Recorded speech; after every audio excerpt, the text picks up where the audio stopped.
Agora já dá pra gente fazer alguns exercícios, ó. Então vamos corrigir os exercícios aí que nos resta. Ó, esse exercício aqui é o primeiro exercício, quer dizer, o segundo exercício da lista um. E ele fala assim: apresente os elementos de cada conjunto entre chaves e separado por vírgulas e classifique-os infinito ou infinito. Então, assim, ali ele deu aqui o que é, né? Por exemplo, os divisores positivos de 30. Aí a gente tem que representar isso na forma de conjunto, que tem que ser entre chaves e separado por vírgula, né? O conjunto, lembra que eu falei na primeira aula, que a gente representa conjunto sempre utilizando as chaves, né? E para separar os elementos, a gente usa a vírgula. Ou se for um conjunto que tiver já números com vírgula, a gente usa ponto e vírgula para separar, certo? Se for um conjunto desse tipo aqui, por exemplo, ó, se eu tiver um conjunto D aqui e ele tenha essa cara aqui, ó, 1,2, ponto e vírgula, 3,4, ponto e vírgula, 4,5, ponto e vírgula, 6,1. Tá? Quando acontece isso de ter um conjunto que tenha vírgulas, né, ó, um conjunto formado por números decimais, por exemplo, que tem vírgula, a gente usa ponto e vírgula para separar os elementos, certo? Então aqui, divisores positivos de 30. Você tem que saber quais são os divisores de 30. O que significa um número ser divisor do outro? Quando um número é divisor, por exemplo, 2 é divisor de 4. Isso significa que quando você divide 4 por 2, você obtém um número inteiro, certo? Então aqui, os divisores de 30 são o 1, né? 30 dividido por 1 você tem um número inteiro, o 2, o 3, o 5, o 10, o 15 e o 30. Todos esses números divididos por 30, você obtém, quer dizer, desculpa, 30 dividido por todos esses números, você obtém um número inteiro, certo? E isso aqui é um conjunto finito, né? Ó, é um conjunto finito. Aí, ó, o próximo que ele pedia era os estados brasileiros da região norte. Então, os estados brasileiros da região norte é o Acre, o Amapá, o Amazonas, o Pará, Rondônia, Roraima e Tocantins. Esses aí são os estados que estão na região norte e também é um conjunto finito, tá? Lembrando que conjunto finito, né, a gente não indica com aqueles 3 pontinhos, né? Igual aqui o de baixo, por exemplo, ó. Os múltiplos positivos de 4 é quem? O 4, o 8, o 12, o 16. E múltiplos de um número sempre é infinito, né? Ó, e aí a gente representa colocando esses 3 pontinhos aqui no final, tá?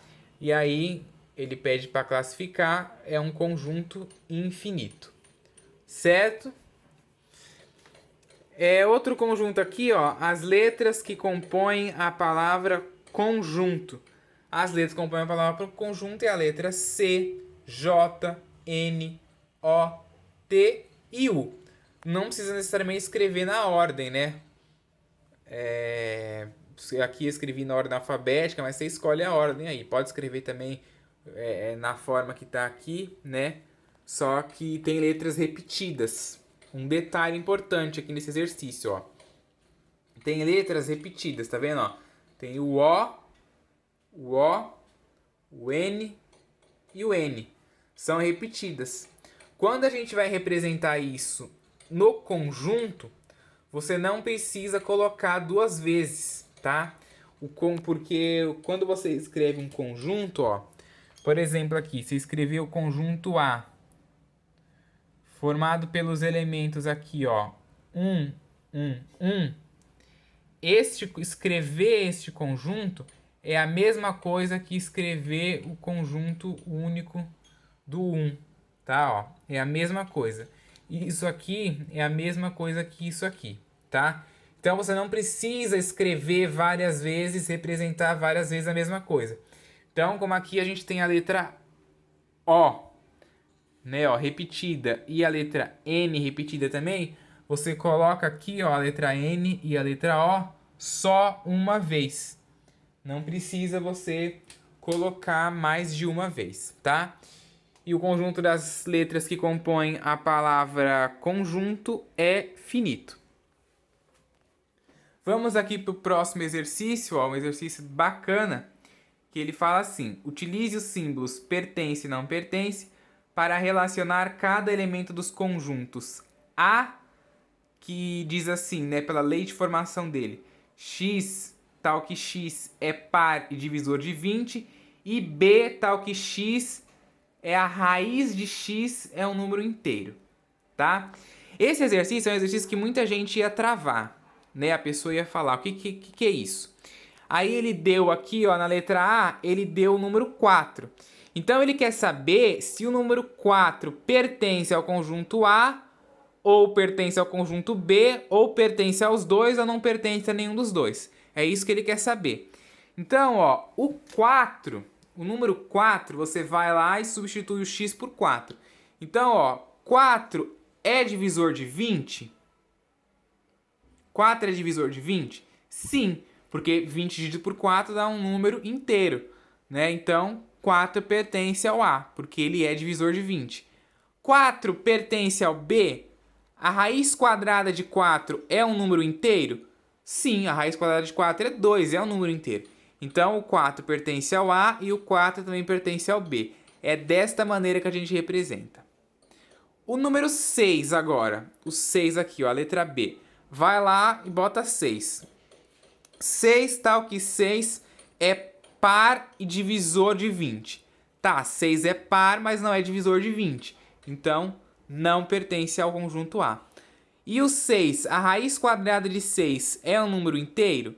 Não. Então, não pertence nem ao A e nem ao B. Agora aqui, o número 10. Ó, a letra C, número 10. 10 é par e divisor de 20? Sim, 10 é par e divisor de 20. Então, 10 pertence ao A. Só que a raiz, aqui no conjunto B agora, a raiz quadrada de 10 é um número inteiro? Não. Então, o 10 pertence ao A, mas não pertence ao B. Aqui do outro lado, ó, a letra D, número 16. Vai lá e põe 16. 16 é par e divisor de 20? Não. 16 não é divisor de 20. Então, não pertence ao conjunto A. Só que a raiz quadrada de 16, ó, que é no conjunto B aqui, é um número inteiro, porque a raiz quadrada de 16 é 4. Então, 16 não pertence ao A, mas pertence ao B. Depois aqui, ó, o número 25. O número 25 é divisor de 20? Ali. E aqui, inclusive, ó, eu até esqueci de botar o traço aqui, porque não, né, ó. O 25 não pertence ao A, porque 25 não é divisor de 20, tá?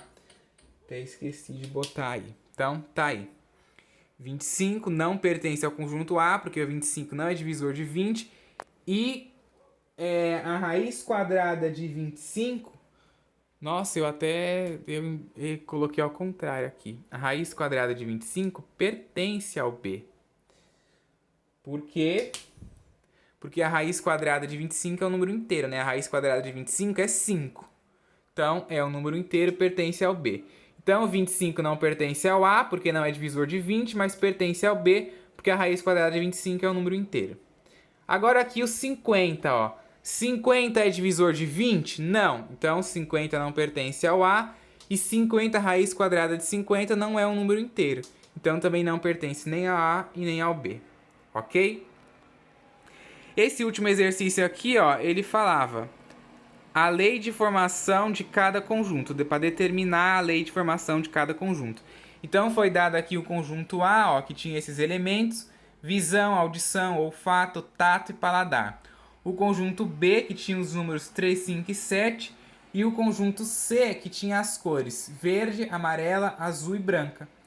E aí, ó, uma das possibilidades, né, uma das formações que você pode ter ali, que você pode representar, no A, por exemplo, X, tal que X é um dos 5 sentidos humanos, né? Ó, aqueles ali é um dos 5 sentidos humanos. Visão, audição, olfato, tato e paladar.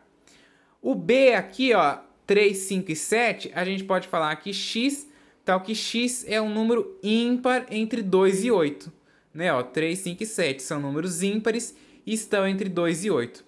E na letra C aqui, ó, nas cores verde, amarela, azul e branca, a gente pode dizer que X, tal que X é uma das cores da bandeira do Brasil, tá? Lembrando que ele pediu para a gente determinar a lei de formação. Então, a lei de formação que forma esses 3 conjuntos ali, que são 3 conjuntos representados pelo diagrama de Venn.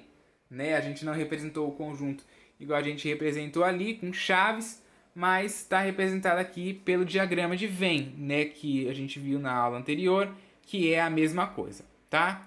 Então, é isso aí.